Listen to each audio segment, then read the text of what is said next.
The world famous Tirupati Laddu is in the news for wrong reasons.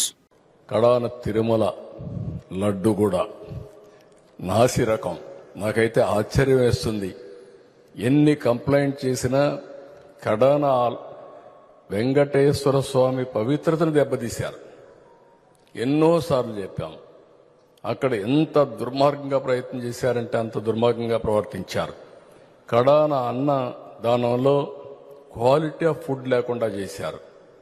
దేవుని దగ్గర పెట్టే ప్రసాదం అపవిత్రం చేసే విధంగా ఓసారి బాధేస్తుంది. నాసి రకమైన ఇంగ్రీడియంట్సే కాకుండా ఎనిమల్ ఫ్యాట్ కూడా వాడారని. Chandrababu Naidu's big claim has triggered a war of words. The allegation is now being backed with a purported lab report that claims the use of fish oil and beef tallow in the making of Tirupati Laddus. This is not the first time questions have been raised on the prasadam distributed at the Tirumala temple. The Telugu Desam party has, in the past, harshly criticized the alleged severe compromise in the quality of Tirupati Laddus. Over the years, there were reportedly no procedures at the TTD to test the cheese quality from which ghee is made for the laddus. But the board has now set up a new sensory perception laboratory where staff is being trained to carry out quality checks. నిన్న ముఖ్యమంత్రి చంద్రబాబు నాయుడు గారు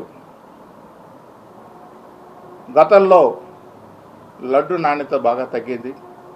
లడ్డు నాణ్యత తగ్గడానికి ముఖ్యమైన కారణం నెయ్యి.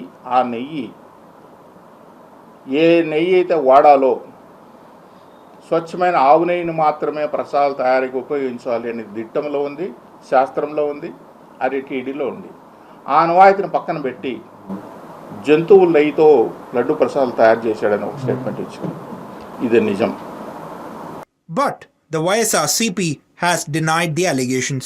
చంద్రబాబు నాయుడు అతను చేసిన ప్రామిసులు అమలు చేయలేక చేతగాక ఇవాళ డైవర్షన్ పాలిటిక్స్ చేస్తూ ఉన్నాడు ఇక్కడ ఆంధ్రప్రదేశ్లో.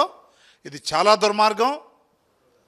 అపహాస్యం చేస్తూ ఉన్నాడు గవర్నమెంట్ని, ఆంధ్రప్రదేశ్ ప్రజల్ని. లార్డ్ వెంకటేశ్వరుడి మీద, వాళ్ళ భక్తుల మీద, కోట్లాది మంది భక్తులు ప్రపంచవ్యాప్తంగా ఉన్నారు.